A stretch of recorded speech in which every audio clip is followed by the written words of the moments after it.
Alright Alex, you've been working on this for months. You know this topic like the back of your hand. It's extremely important to a lot of people. Repeat after me. You will not cry. Let's do this.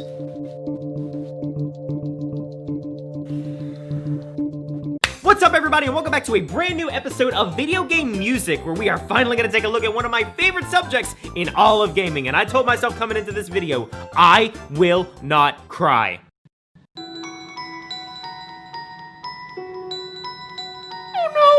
Alright, so let me start out this video by just playing 1 second of a song. If I asked you to think of not the most popular song, not the most popular lyric, but just the most popular note in the past 50 years of music, nobody would think twice to mention a song from a movie, despite this being an instantly recognizable song that almost everyone would know. It goes without saying that in mainstream media, music is a centerpiece in our culture, and if you don't believe me, just look at the highest charting songs in 2020, half of them are from TikTok. But many people tend to forget that music exists outside of radio. And that's why I believe that video game music is by far one of the most underappreciated mediums that I believe deserves far more recognition than it gets. Now don't get me wrong, there are plenty of communities on the internet that love video game music and tons of fantastic musicians out there covering this stuff. Trust me, I still have a folder of my own. But after seeing the Game Awards delegate the best score of 2020 to a pre-show announcement, I knew I needed to touch on this subject. And that's it! I've got the whole script ready, I'm ready to start recording, and it's only gonna be 57 minutes. Alright, so I know I could talk for days and days on what I enjoy about video game music, but I wanted to focus on 3 different things that I believe makes video game music unique in a way that mainstream media can't truly replicate. So let's start with themes.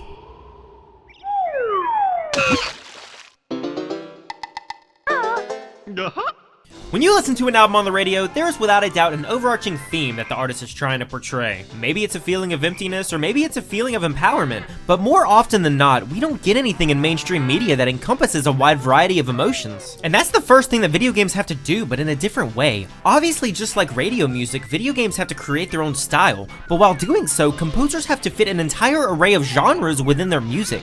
Now, of course, movies have to do this too. When you hear any song from Pirates of the Caribbean, you know exactly what it is. Hell, I've never seen the movies, but I can recognize Hans Zimmer's work. Going even further than this, if it wasn't for central themes in music, we wouldn't even have musicals, which might I remind you is one of the biggest albums of the decade. You know, I actually can't believe that you made that reference. But of course, video games are based off of that. You have a visual stimulus that you're trying to build a world upon, and an entire series of events you're trying to portray. So the struggle that video game composers have is making a soundtrack where everything in the game feels connected, so that when you play a piece from, let's say, Minecraft, you know exactly what it's from without ever seeing the game. I don't know if that's from Minecraft, that's just 3 random chords. Balancing the structure in a video game is hard, but developers have found fantastic ways to do it. Persona 5 has such a wide range of versatility in its soundtrack, but it all comes together by using a Rhodes piano. This gives Persona 5 the bright and happy tone to its soundtrack while complementing its rich acid jazz roots. Crash Twinsanity has an entire soundtrack based off of acapella, which granted I really disliked at first, but this has really grown on me, mainly due to the fact that love it or hate it, it's got its own memorable style to it. Splatoon has its own style too. The entire game's soundtrack is absolutely wacky and off the wall, but recognizable enough that fans can get excited whenever they hear it. The Inkling's language and personality even bases itself completely around the soundtrack, or maybe it's vice versa, I don't know. But that's what's important in trying to create an overall theme for a game, is creating a sense of style within the game itself. Even if your song doesn't sound that great out of its base game, if it complements the title you're playing, it's servicing its purpose. Now on the other hand, if I'm barreling down in a Warthog in Halo 3 to... yeah, your game's probably not going to do very well. Video game music has to feel alive and bring out the signature sound the game is trying to produce. It's the reason why when you hear an obscure song like this, you might not know it's Captain Toad's Treasure Tracker, but at least you can tell it's a Mario title. Now when you have an early 2000s upbeat hard rock vibe going through your game, and then you realize this actually isn't from a Tony Hawk ripoff, but it's actually from Banjo-Kazooie Nuts and Bolts, can you tell why this game flopped? When a game has a specific sound to it, it can take a cult classic into a widely regarded masterpiece, and yes, I'm talking specifically to Undertale and Nier Automata for this one. Being able to create what could be considered your own signature instruments for your game, or going as far as to create an entire language set in a futuristic dystopian society, when you add an extra layer of depth for fans to interact with, it adds just that more conversation pieces and reasons for people to fall in love with what developers work so hard for. But not every game has to have a phenomenal soundtrack. Like I said earlier, Minecraft is the near definition of minimalistic. It has little to no change in its music structure despite having over 100 music music tracks in the game. It uses this method to focus less on adventuring forward and more on releasing your creativity, while still using its sound to keep that level of interaction. Dark Souls uses the same style. Its overworld is mostly devoid of music to have your focus and attention put on the severity of the combat, but when the music kicks in and you hear the piano notes of Gwyn's theme, you automatically feel the tension and uneasiness of that final battle, which I think means it's a perfect time to talk about emotions. Maybe you're not okay. I never played the original Final Fantasy VII because after hearing that a remake was on the way, I decided to wait and play the new title that released in 2020. I was fairly disappointed, but that's a different topic for another day. But the moment I most fondly remember was dropping through the roof into the church and meeting Aerith and learning her name for the first time. In this game, I already know what happens in the original. But I can tell you with certainty that hearing these first few notes of Aerith's theme for the first time is the reason I have fallen in love with this character so fondly. We all know that emotion is deeply tied to the music that we listen to. I don't think the ASPCA commercial with Sarah McLachlan's In the Arms of the Angel would have had the same impact if it had any other song playing. And video games have the difficult task of not having to do this once, but multiple times throughout a playthrough. The storyline progression, the random encounters, the adventurous heart of the player, the title screen even has to set the mood for the player and have them understand the emotion that's trying to be set within the game. And when the game culminates, the credits scene has to be a memorable conclusion to everything that's come together. It's similar to movies, but with that degree of interactivity. When you boot up your Xbox for the first time in Halo 3 and hear the soft swells of Martin O'Donnell's music in front of a dark, desolate wasteland, it hits you. This portrayal of the feeling of emptiness, the looming sense of loneliness, it makes you feel uneasy and immediately lets you know this game is the end.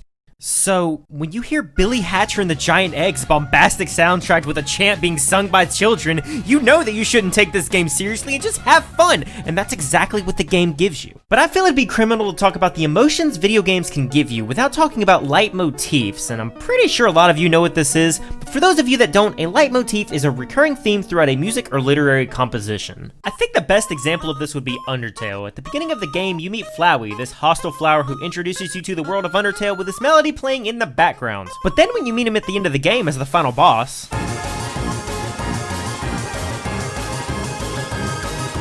being able to use the same melody in a different pattern can drastically change the way that you listen to music. In the same way that you hear acoustic versions of your favorite songs, it can give you an entirely different feel on the original source material. Now, I've already spoiled so many games in this video, I might as well go ahead and do this one as well. Doki Doki Literature Club is a happy dating simulator in which we can romance one of 4 characters. We have Cinnamon Roll, Spoiled Brat, everyone I've ever dated, and just Monica, all here to interact with us while this happy tune plays in the background. The game goes on as normal, all of the music is happy, bubbly. I honestly use the soundtrack a lot in these videos, but later on in this game, and I promise you, please heed the spoiler warning if you get uncomfortable very easily. Alright, let's go!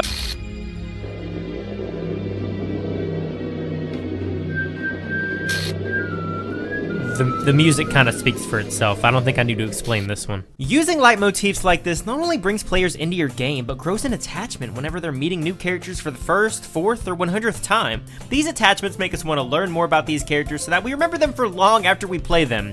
Which leads me to my final point, as memories. No, not those memories, that game is shit. I can't tell you what I had for lunch at the time of writing this video, but I can tell you the exact song I was listening to on this speedrun of Mirror's Edge when I got really bad news. Because our brain remembers that impact. Video games can be as simple as pixels on a screen or as complex as a philosophical outlook on the meaning of life itself. But we as humans will personify anything. The joy of us is that we can become so easily attached to something with no tangibility whatsoever. I still can't hear the first few notes of Persona 3's ending theme without welling up and getting overly emotional. Same with Persona 5 Royal. The music to a game like Kirby Air Ride is nothing to write home about, but I played this game for days straight when I was a child, so when I hear the City Trial theme, I can't help but get giddy with joy. The emotional stimulus that our brain uses to connect 2 seemingly unrelated pieces of music is astounding. You remember this specific song from the radio because one of your closest friends played it during a yo-yo competition? You remember specific artists because when you and your parents went to the movies, they'd have a CD in their car. Video games already encompass that journey and experience that might not be tangible in the real world, but still still brings you a sense of joy when you hear that song once again for the first time in years. And that's the reason I love video game music so much. This is the part where I start to get opinionated, but video game music gives me that feeling of memories and putting yourself in the shoes of fictional characters that other sources of media just can't ascertain. It's a spiritual journey through the lives of fictional characters that has allowed me personally to experience so many other mindsets and viewpoints of characters and the developers behind them in a different way. So I think to end this video off, what better way than to show you some of the fantastic soundtracks that I found that are just completely slept upon. Paper Mario and the Origami King. This game was not nominated for the Game Awards, but this soundtrack has such versatility to it. Nearly every song has a different version depending on the boss you're fighting. Another example of a leitmotif. The music perfectly fits the ludicrous world that Paper Mario series is known for. I will admit that I haven't actually played Origami King, but putting it on in the background instantly makes the room feel like a party. But if you don't want your room to sound like a party, then Octopath Traveler has a phenomenal soundtrack as well. The game follows 8 different characters throughout its story, which means 8 different journeys, 8 different character themes, and each one makes you feel a certain way in this overarching world. The composer of Octopath Traveler actually went on to help compose the soundtrack for Final Fantasy VII Remake, which won Best Music at this year's Game Awards. If you want grandiose adventure music that's not over-the-top bombastic, but rather a more relaxing, homely vibe, then Octopath Traveler has one of the best soundtracks that I've heard in recent years. I actually haven't played this game either. But a game that I have played is G.I.A.N.T.E.G.G. This is an indie title made by Gears for Breakfast on a budget of $300,000. And what does $300,000 get you but one of the most pleasant soundtracks I've ever heard that takes me right back to the early 2000s platformers that I grew up with. The creativity and style just blows other indie games out of the water. It's such a bright, happy feeling that brings out the aesthetic of this world. And there's over 100 tracks in the game, each changing depending on the environment you're going through, which blows my mind knowing that an indie team put this together. And to top it all off, the Kickstarter campaign actually met enough stretch goals to hire Grant Kirkhope, the composer of Banjo-Kazooie, to record some of their music. Skyward Sword, Crypt of the Necrodancer, Spyro Reignited Trilogy, Bomberman Hero, Fire Emblem Awakening, and so many other games have some amazing soundtracks, and so many of them are slept upon. I'll say it one more time as it's the title of this video. Video game music is an underappreciated art, and I hope that one day it can get its chance in the spotlight. I did it. I made something of a somewhat serious video. So make sure that you like, comment.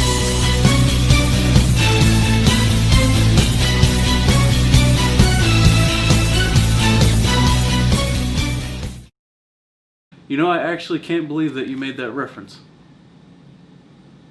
I want to try that one. I think that one's good. I can't believe it's not butter.